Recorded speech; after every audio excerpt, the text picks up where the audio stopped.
What's up, YouTube? So, a while ago, I put out a question which was, do you really want to build a van? And the question was based on the idea of it seems like a lot of people build vans because they can't afford RVs. And the thing is, a buy into a van to start, if you're willing to really let go of some of the like fancy items, is really, really small. I mean, obviously, if you buy like a Sprinter van or a ProMaster or a Ford Transit, and you immediately go into a build that's equal to an RV, that cost could be a little higher. It could match an RV cost. It could come out the exact same as an RV, or it could come out cheaper than an RV. It really depends on what you do. The thing about a van is at the end of the day, you can buy a van, you can throw a bed in it, you can buy a camp stove, and you can skip installation for a while, you can not do flooring for a while, and just start. And so the buy-in to get a vehicle that's basically a blank slate with nothing in it tends to be smaller than buying an RV. And an older RV with systems that you're not sure about is more likely to fail on you. Now, mind you, there are smart RV buyers who know how to buy used RVs and somehow, and can find an RV at a good price and just, have something that's already built. And when I say RVs, I'm talking about all the different RVs, truck campers, trailers in all their forms, A's, B's, and C's. Like, some people are really good at finding good deals on these because they have some people just get lucky, but some people have confidence in sort of their mechanical evaluation skills. But a lot of us know if we get a van and we put a bed in it and we buy a camp stove and we think of some really easy water system. I mean, there's always gravity fed water, which is just getting a water jug with a spigot on it. So like the start with a van can be very small and affordable in compared to an RV. And you can possibly get a newer van than you could an RV at the same budget. It just means it won't come with all the innards of an RV. But obviously, conversions have become very, very, very popular. And the conversions obviously aren't just vans, they're vans, ambulances, buses, etc. And it's a very fascinating thing. People love to see these like industrial commercial vehicles, especially. Every once in a while you get conversions of like vehicles like this, which is just like your standard vehicle. This is a standard minivan that everybody owns, but people really love seeing these commercial vehicles, which honestly we look at all the time as delivery vans and utility vans and plumbers vans and stuff like that, turn into these tiny homes. And there's a huge market for that. And also people like the customization. Honestly, I'm not happy with a lot of RV layouts. Now, you can also renovate an RV. And what people like about renovating RVs is you don't have to start from nothing. And that can have good and bad qualities. Because sometimes, you think, oh, I'm just going to rip out this table and make it an office area because I don't need, a dinette that converts into a bed that converts, how RVs are. And so they'll rip out that dinette and they'll make themselves an office, for example. But they don't have to build everything from the ground up. There's already probably a refrigerator, probably a kitchen, probably a lot of things they want, except for a couple of small changes. And so they like the renovation processes compared to the van build process, because it's like almost there as a house, a tiny house on wheels, and all they have to do is switch up a couple of things. Whereas with a van, it can be also really hard because you're starting with a blank slate. And if you do want something really nice, the buy-in to have it can get really high and even start to equal, the RV price depending on your skill set, et cetera, et cetera, et cetera. In fact, people ask all the time, like, if you're just going to build an RV, why not just buy one flat out? And there are reasons people don't. I know a lot of people are interested in customization. The idea of being able to build something that's built for the way that you're going to live on the road is very, very appealing. But a lot of people love the end product. But there are also people who really, really love the work. So when it comes to van conversions, honestly, I was just curious how much of it is about the actual conversion process, like the actual construction and the idea of like I made it with my own two hands, and how much of it is about having a vehicle that's custom to you, but if you could get somebody else to build it, you would. And according to the results of my poll, which had 399 votes as of the time of the recording of this video, build it myself, only 11% of the people who responded to this poll were actually interested in the idea of building it with their own two hands. Most people, 53%, would rather pay a company to do it. And 36%, which falls right there in the middle, says pay for help where needed, but do most of the work myself. And I think I fall somewhere into that. If I could pay somebody to do certain things, that would be great, because I have a great idea of what I would like to accomplish. Like in the back with my garage, I found a way to make it work with things I already could buy, things that already existed. But in my perfect world, I would have liked to build custom shelving for that back garage area. Like I came up with something that worked from things that already exist, but it was really not my preference. I would have loved to have somebody who could help me sort of build some custom shelving back there, and I don't have that person. That person does not exist in my life. So that made me kind of sad. So in those kind of things, like having lived in this van, there was a point where I would have loved to just flat out buy a Class B. But having lived in this van and lived in it in a way that works for me, sometimes I look at pre-built layouts, rather they're B's or C's or whatever, and there's so many things in it that doesn't work for me. Now, I could adapt to it if it was a win and I had the financial means to get a Class B. There's things I could adapt and just change around, and that would be great. So I really like that whole idea of like, if money were no object and I could just get somebody to help me sort of bring my vision to life, I think that would be my preference. But I would also be happy to say like, this is what I want, deliver it to a company, go away and pick it up in a couple of weeks. Again, if money were no object. Now, the reason why I was really, really thinking about this is I found this really cool van. Well, it's not a van. It's actually a box truck conversion when I was in Oregon. And I didn't go see it in person, but I found it online. It's one of those times where you're fantasy shopping. And so like I was fantasy shopping on RV Sales of Oregon, I believe the website was called. So let's go ahead and pull that up. All right. So this is the RV Sales of Oregon website. And in their other section, they have this Isuzu NPR, which is a box truck. And I was completely fascinated by this thing because I thought it had a lot of potential. Literally every couple of weeks when I was in Oregon, I would just look at this page.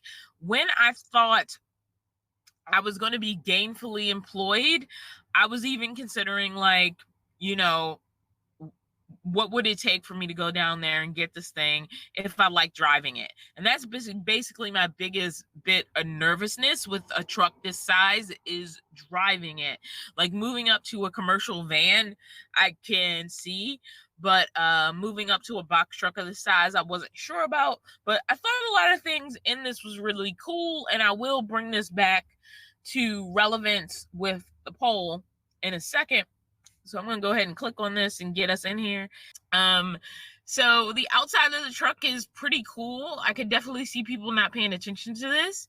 If you open the back, it looks like there's like nothing back there, but actually, I don't know how well you guys can see it on your screen, but there's like a curtain.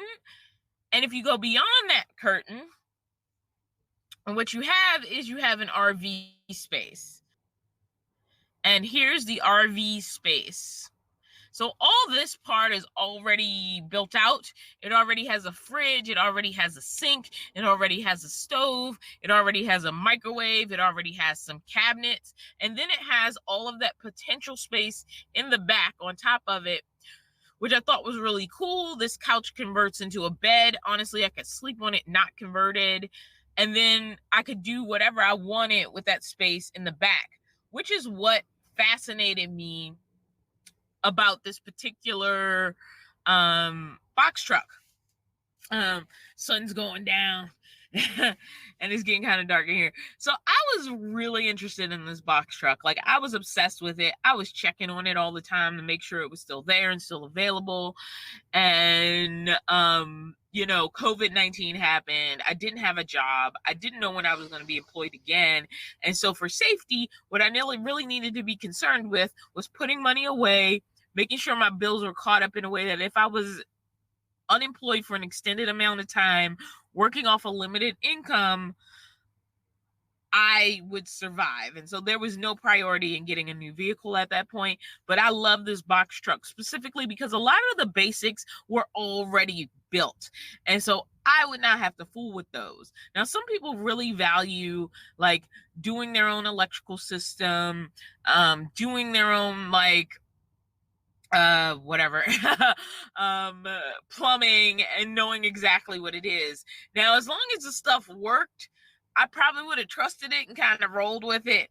Then that's not to say it couldn't be built better, but I really like that it had this RV space, like in the front, like a micro RV space, and all the space in the back that I could continue to build and develop as I wanted to. And I was in love with this box truck and obsessed with it.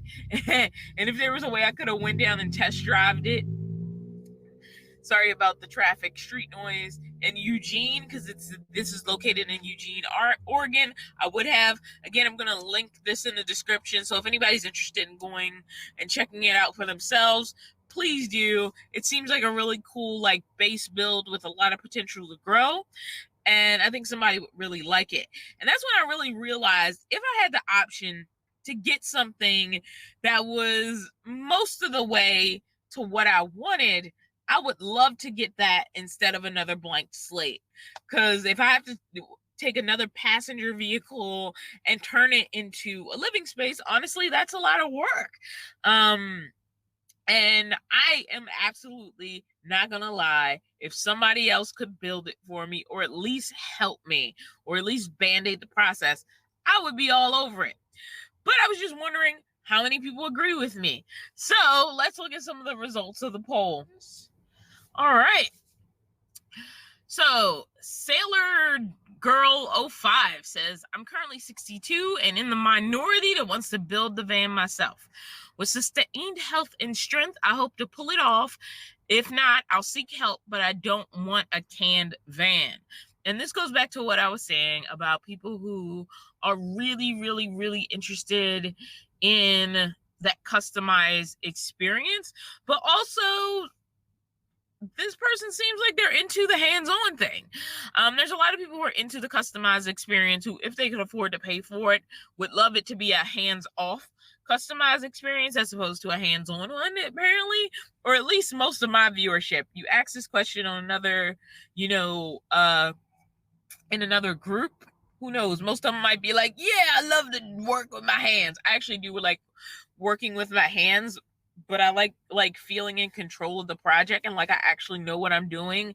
And there's so much of van building where honestly, I don't know what I'm doing. I'm kind of like guessing my way through it. And there's things I don't have because like I'm not confident about it. And so like I won't push myself too far because the fragility is that there's a certain level at which I don't want to destroy my house. So I'm not going to go that far because I don't want to destroy the house or make it too difficult for me to continue to live in the house, which is this. Like somebody suggested these little plastic, things, like really they're just dressing. There's probably some insulation behind here. You can pull these out. And I've seen people pull out like completely gut minivans and have like an extraordinary amount of space for their gut. But I'm not confident that once I've ripped out all of this, that I'd be able to build back something that was worthwhile. And I feel like it'll look better if I just leave this stuff here and just kind of, deal with removing things that I can deal with removing. I am not concerned about this ever being a minivan again because I've cut out all of the rear seat belts and the seats are gone. Like, I no longer own them. I paid the guy to, take them away on a truck, and I have no idea what he did with them. I just needed to get rid of them, and I just paid the guy some money. He came with a cargo van and took those seats away. Brand new, perfect Toyota Sienna seats. Because I needed to live in the van quickly, and I had nowhere to store seats, and I was not going to go through a storage fee just to keep the seats. So yeah, that's what happened in that case. But that's besides the point. Let's keep going with these comments. Simply Sonora says, buy and drive works for me. I will be looking for a used Travado part-time for 2021. And I totally get that. If I could have honestly done a buy and drive at one point, I would have done it.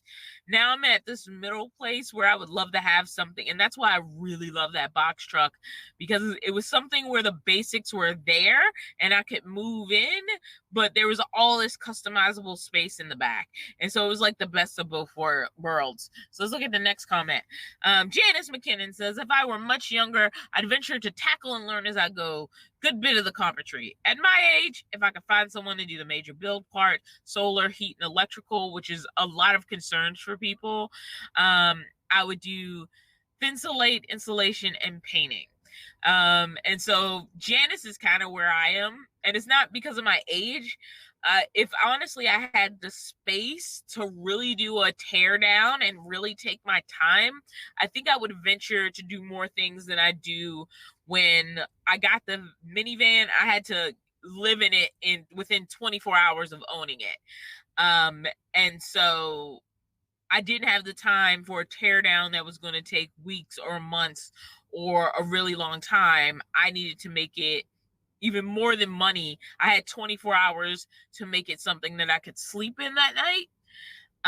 And so that was plastic bins from Target and, a camping cot. And that's what I rolled with to start out, without any custom anything. Mary Zaletti says, did I say that right? Sorry if I said your last name wrong, Mary, but buy and go works for me, with a smiley face and a thumbs up. Anthony says, I have a Grand Caravan that I've done myself. It functions well and is comfortable, but I would like to have more polished and professional finish done. I kind of feel the same way about my van. Edges, trim, maybe some better cubbies or something I've never thought of. I got a Blue Eddy 150 with a 340 watt LG panel bolted to the roof rack for power, no fuss, and it works well. Although now I covet 240. Isn't that always what happens? Like you're like, this is the thing, and then they come out with a better thing, and you're like, man, I waited like a couple of months, and now Blue Eddy has like huge machines. So they're really coming up in the solar generator arena. Annette West says, I need my home on wheels to be turnkey. Absolutely. If money were no object. I don't know nothing about birthing no van. And I find this is true for a lot of people. Like, if they could get a turnkey, all done home, they would. And like I said, the problem with van building is it has a range of expense depending on sort of what your make or break needs are to start. My make or break was I needed something bigger than a car, and I wanted to have a bed. And so I got out the car and into a minivan, and it needed to be a place I could live in 24 hours.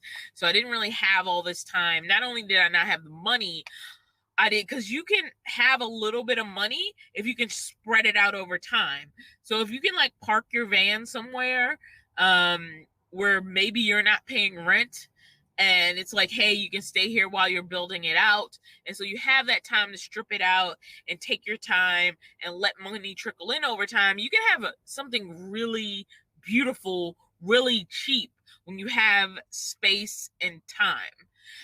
But the shorter your time frame, the more difficult it is kind of to make that affordable, because like, let's say there's a bunch of people who like to get their furniture from thrift sales and things like that. And so they can take some time to search, because it's not like I need to live in here tonight and have a place to put my stove. Whereas like, if it's like, I'm on a tight time schedule and I need this to be fast, then you might just order it from Amazon or go to a big box store or something like that. And so you may not get the same deal. People have found wonderful things for their vans by being able to get them from thrift shops or whatever. But when you're doing that kind of buying, it's a little more like, you need the time for those things to come to you, because if you go to like a thrifting type place or something like that, it's found. Like, you're not like, I want this, 11 by 7 whatever, I don't have these specific measurements of a type and I need it, to install in 24 hours. And that kind of stuff really drives people to like Amazon and stuff like that. And so there's a really, it's the fast, cheap, and good triangle, and you can get 2 of the 3, but you're very rarely going to get all 3. That's a real takeoff from Annette's comment, so we're just going to go ahead and move on. At my age, 67, I would pay a company to do it under the condition they do exactly what I want. I would have to be there every day to supervise. And that's probably the difference between me and you. Honestly, if I leave them a blueprint, I'll just show up later.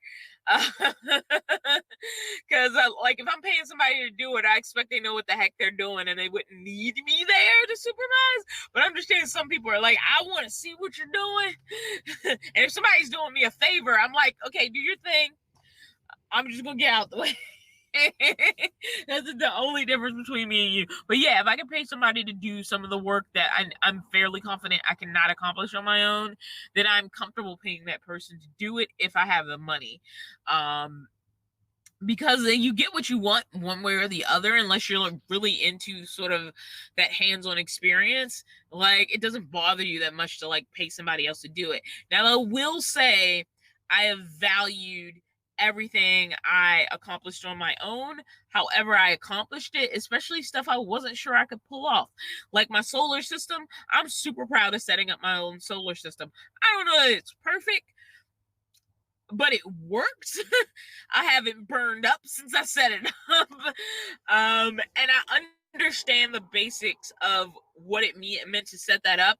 And I've even met people who are like, you did that yourself, and they are impressed. Even though I think it's like the most janky looking solar system in the world, I am impressed that I did it myself. And other people tend to respond well to that, and they're surprised that like somebody didn't do it for me, or that I didn't really have help beyond like YouTube tutorials. This poll did not get a lot of response, so I don't really have a lot more for poll responses from other people, but it does seem like a lot of people would be happy to pay somebody else to do the work if they could afford it. So I think while custom vans are really popular, I don't know that the actual idea of hands-on customization is as popular. It's fun to watch. It's fascinating to watch, especially when the end product is almost unrecognizable from the starting product. When somebody's really, really gone deep. I mean, I personally am really fascinated by a good mini build. Especially for people who intend to live in them full time, because mini builds as weekender vehicles are way different from mini builds for full-time use. Like a lot of the things I have in my minivan, I have because this is my full-time home. I do not have a storage unit. I don't have a house where I can store things that I don't need all the time. Like a lot of my tools, I don't use them that often. I don't use them every day, but when I need them, and I need them accessible in my house, which creates that garage area. Let's let this car pass because it's really loud. Another thing that I have that not everybody would have is I honestly have a lot of exercise equipment because I'm on this weight loss fitness journey. And so I have that in my van, and that takes up a lot of space. I have 2 deflated exercise balls. I have push-up bars. It's those push-up things that you, because it's easier for me to do a push-up if I'm slightly elevated, so I have a push-up bars. If you ever seen Perfect Push-Up, it's basically those. I have a yoga mat. I have 3 different size weights because my friend Emily gave me some 8-pound weights. which I could not find in the store because during COVID, people like attacked the exercise section, which is good and bad, but I couldn't find anything bigger than a 3-pound weight anywhere. I already own the 5s, and somebody else gave me a pair of like really light hand weights. I also have weights I can strap to my hand, and like a lot of that stuff is small. But when you have, that's a long list of things that need space that somebody who's just using their van for camping and it's not their daily living, provide all my needs space, are not going to have in their van. I have a wagon on my roof. I have a cart for packages because I used to do Amazon Flex a lot. So I have all these things in my van that are for uses beyond going out and camping for a while. So when people are like, there's a lot of stuff in your van, I'm like, comparative to other minivan camper experiences, yes, but I need these things. So I need a vehicle that allows me to have these things without feeling cluttered by them, because it's not too much for a van, but in my current van situation, it's difficult. And I honestly think this minivan could handle it if I could do a little more customization in the build, but it's not something I'm really capable of at this point. So yeah, that's a really slide off topic, but I finally got around to this poll response video. It's very, very delayed.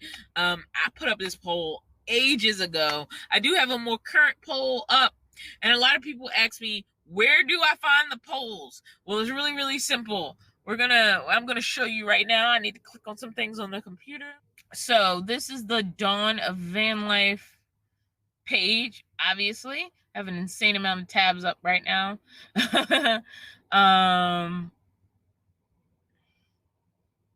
So let's go over this.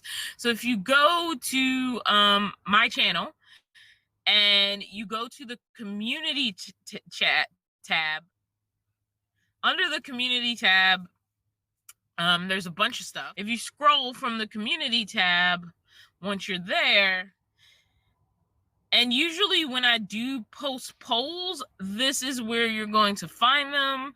There is the poll that we did for people thinking about van life. If money were no issue, would you want to build your own van or pay someone else to do it? And all of the comments and the results will be on this page. You do not get to see the results until you vote yourself.